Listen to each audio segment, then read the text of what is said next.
give Tyrone and Kwame a round of applause, please.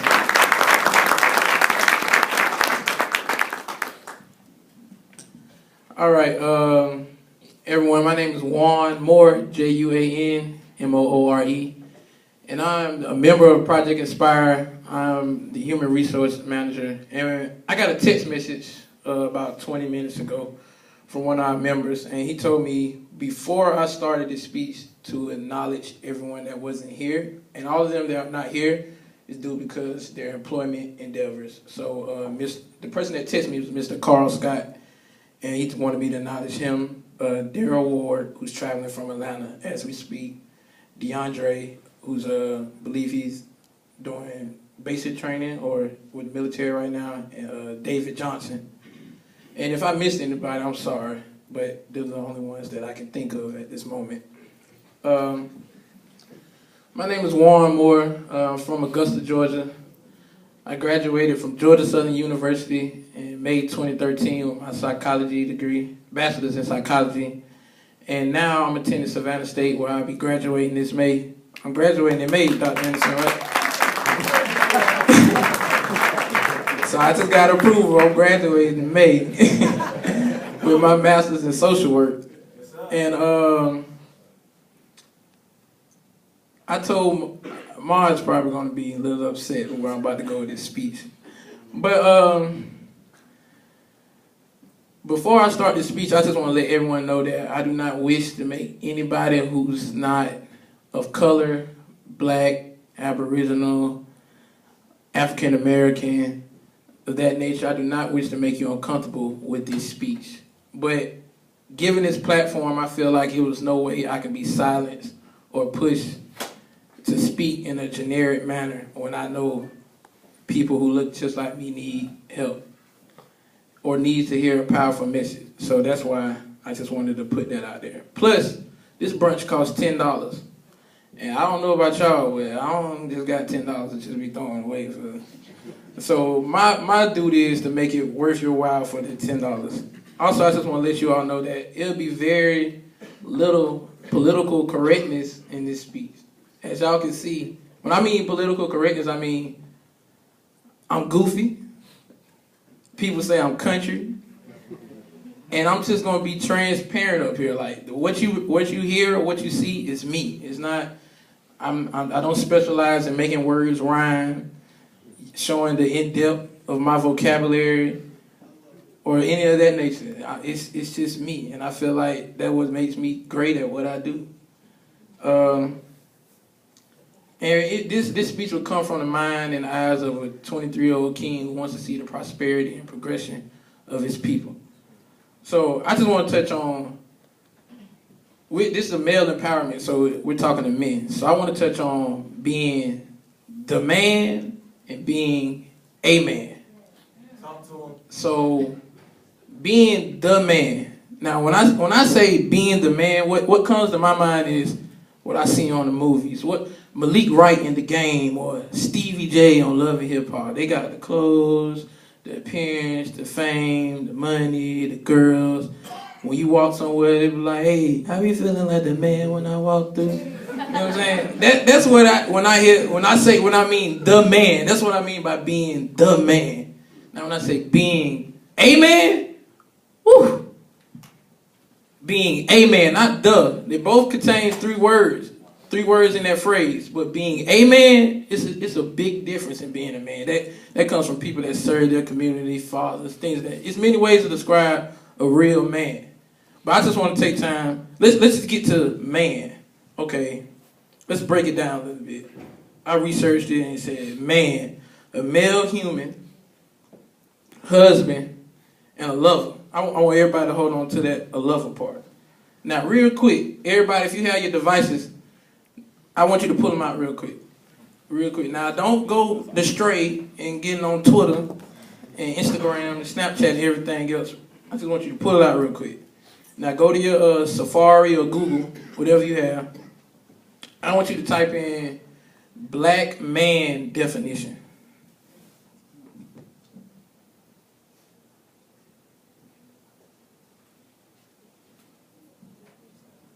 Now, with Google, it usually gives you like a definition right there at the top. Now, is anybody see the definition that starts off a dark-skinned man? Somebody sees that? Who sees that? I want a man to read it for me, though.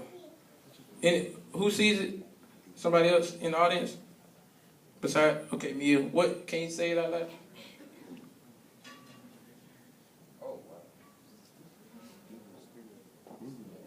The dark-skinned man, dilapidated, evil spirit, boogeyman, and devil.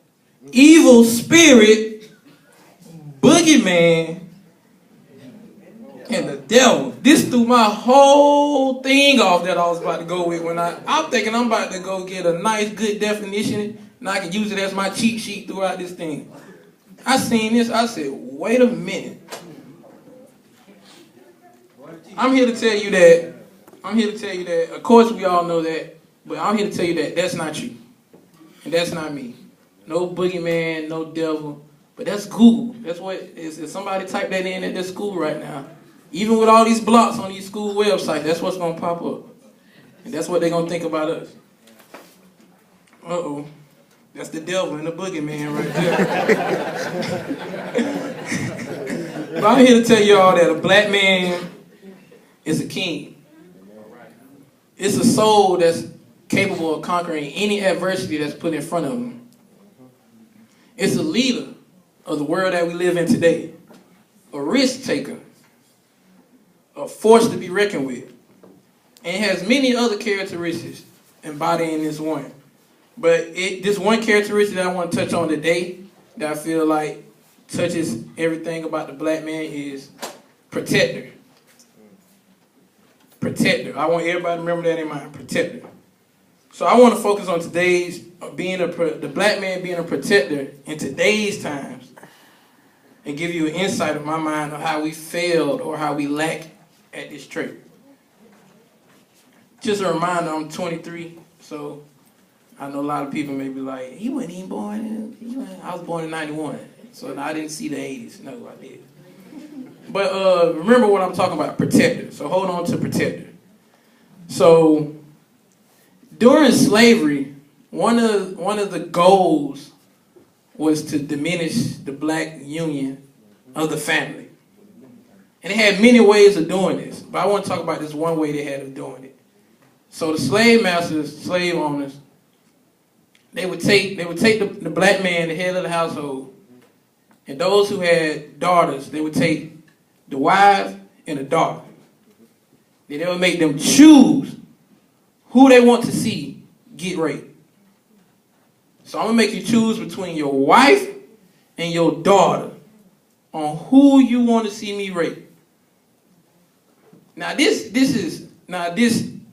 whole thought process was diabolical.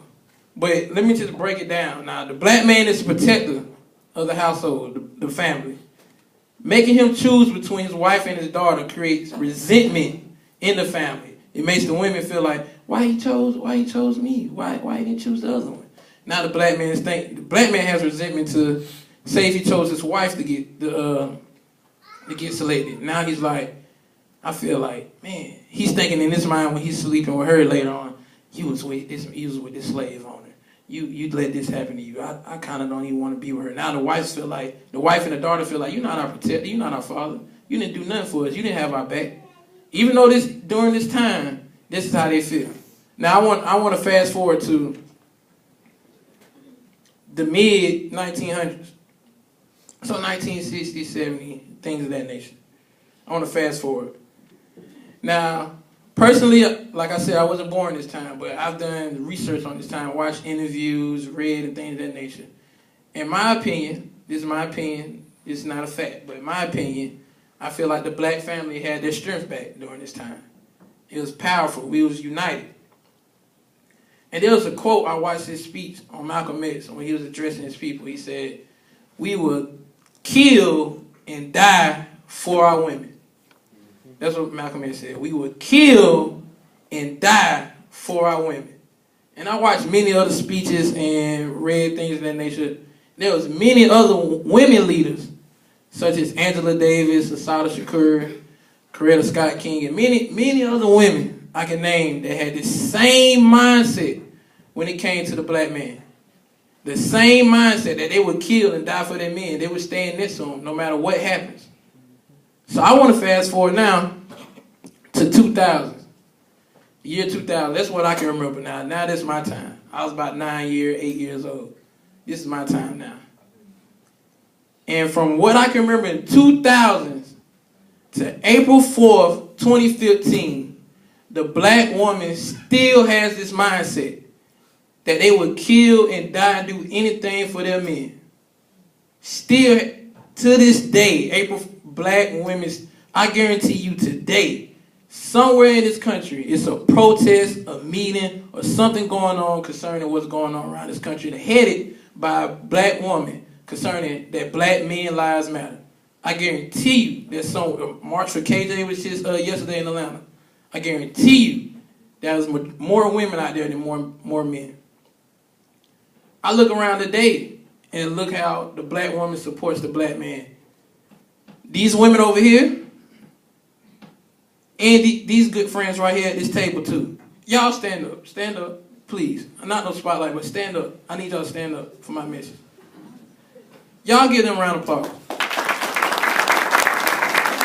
Because I don't remember telling none of them to come here today or texting none of them to help out, but they here. So y'all can sit down. But they're supporting us. This shows that they're supporting us. So now that I fast forward, I want to tell you that women have always nurtured and cared for the black man. It's many men in here today that's married. And the only reason why they go to the doctor because their wives make them go to the doctor. Right or wrong? So that's a prime example of how the black woman always take care of us. Now the point I'm getting to is the part about being a man. I could come up here and say, leadership, stay in school. I could tell, I've talked many times, I feel like majority of people in here have heard my story of a kid from Augusta, Georgia. So I felt like I had to give a different aspect of this brunch. Something for y'all to really think on and take home, because I'm guilty of this right here.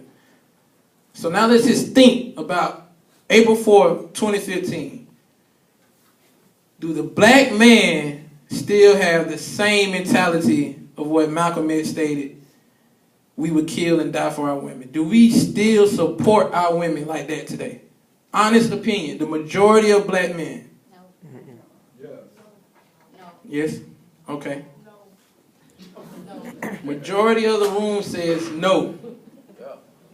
And I'm going to be honest. Everybody has their own opinion, but my opinion is no. We don't. It's so many things that go on in this country. Women, rape, sex trafficking.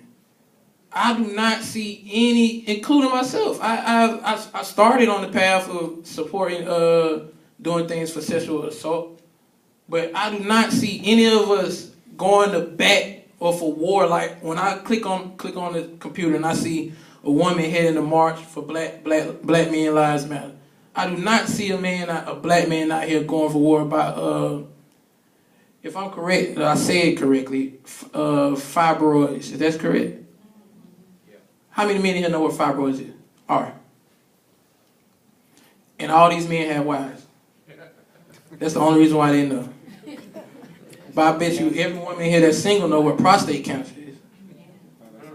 Talk to them. And that's what affects mostly African American men.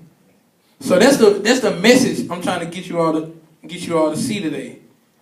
That the black woman is the creator of you and I, the creator of our family tree. When you fell on the ground and your knee was scraping and bleeding, the woman that put the Band-Aid on it. When it was hot outside and you wanted a Capri Sun or some Kool-Aid, come on in, baby. Close my screen door. This is what I'm talking. This is the same woman I'm talking about. No matter how you want to see it, no matter if you want to see it from when she's 6, 7 years old to 60 years old, they're all the same women. And I really thought about this. And it's only one thing, being a black man in America is hard. It's hard. And I really thought about it.